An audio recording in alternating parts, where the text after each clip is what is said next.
Long ago and far away, in enchanted lands across the seas, lived kings and queens, princes and princesses, good fairies and wicked witches, ferocious giants and gentle dwarfs. Their adventures and stories have been told for hundreds of years. Open the pages and listen to the words, and you too can join the magical world of Once Upon a Time.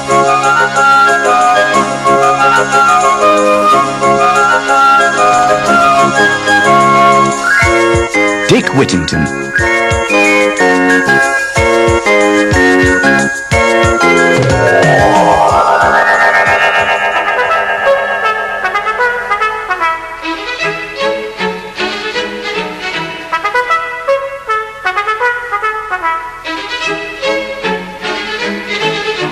Once upon a time there was a poor boy who lived in a village.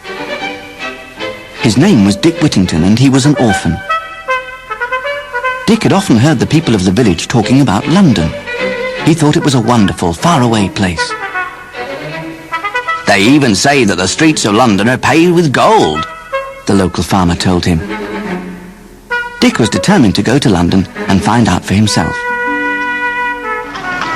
The next day, a large hay wagon came to the village. The wagon driver was a friendly fellow, and he got talking to Dick. "Where are you going?" Dick asked. "All the way to London," said the wagon driver.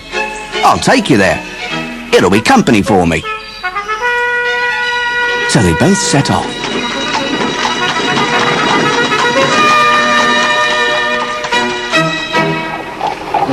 When they reached London, Dick was amazed at what he saw. The fine churches, the expensive shops and grand houses seemed to be on every street corner. Dick left his travelling companion and went to look for the streets that were paved with gold. But by nightfall, he still hadn't found them, and all he wanted to do was sleep. Eventually, Dick was so tired that he curled up in the doorway of one of the grand houses and fell asleep there. Now it happened that this house belonged to a rich merchant called Master John. The next morning, Master John's cook found Dick on the doorstep. She was very angry with him. "You're making the master's doorstep look untidy," she cried. "Be off with you, or I'll give you a bath in dirty dishwater." Poor Dick tried to get up, but he was too weak. Just at that moment, the master of the house arrived. He spoke kindly to Dick and listened to his story. "As you have an honest face and are in need of a job, you can help my cook in the kitchens." The hard-hearted cook looked on. "Well, don't just stand there," the master said to her. "Let the boy in. Can't you see how hungry he is? And find him a clean set of clothes." Dick couldn't believe his luck. "Thank you, kind sir," he said, and followed the cook and the master into the house. Dick was happy, but it didn't last long. The cook was very cruel to him. She made him do all the dirty jobs, cleaning all the pots and pans and making the fire. She was always telling him off and beating him. Fortunately, Master John had a kind daughter called Alice, and she knew how badly the cook treated Dick.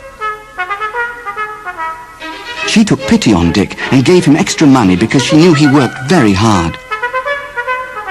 Then she went to the cook and said, "Leave Dick alone, or I'll tell my father how cruelly you treat him." This worried the cook, and she started treating Dick a little better, but he still had other problems to face. His bed was in a little attic room right at the top of the house. The attic was warm and cozy, but it was overrun with rats and mice. As Dick tried to sleep, the little creatures ran all over his bed. All night long they gnawed at his bedclothes. "Get off! Get off, you horrid mice!" Poor Dick was so frightened that he didn't get a wink of sleep. "Get off!" If only I had a cat, he thought. Then she would chase away the rats and mice, and I would get a good night's rest.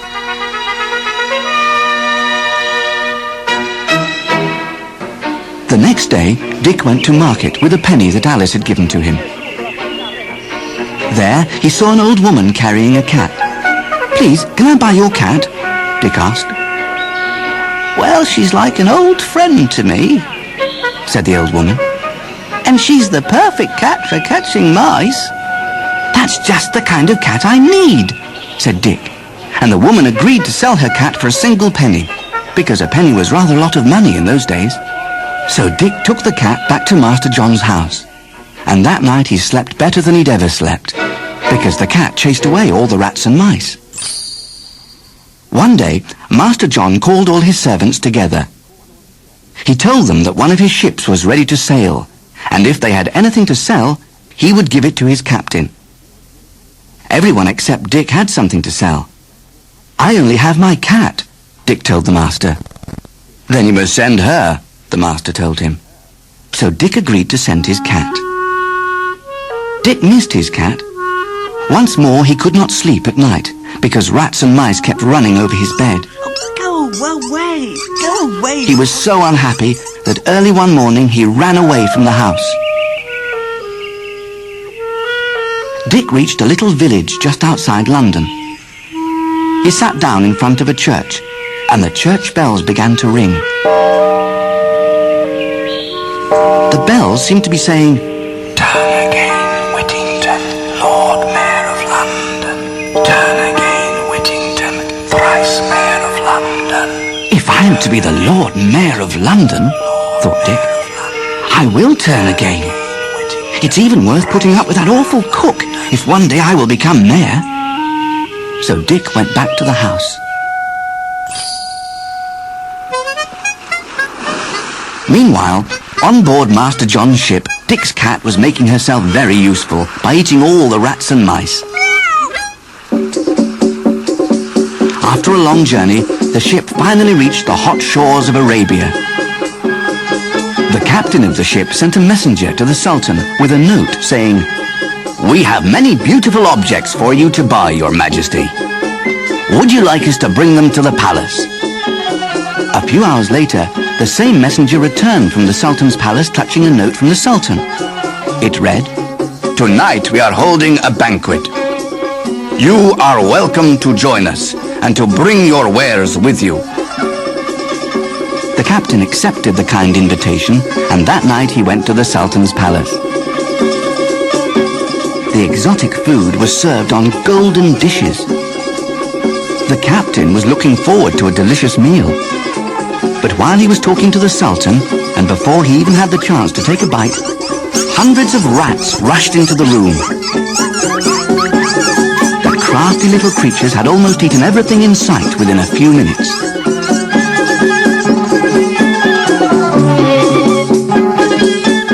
It's time to turn over to side 2.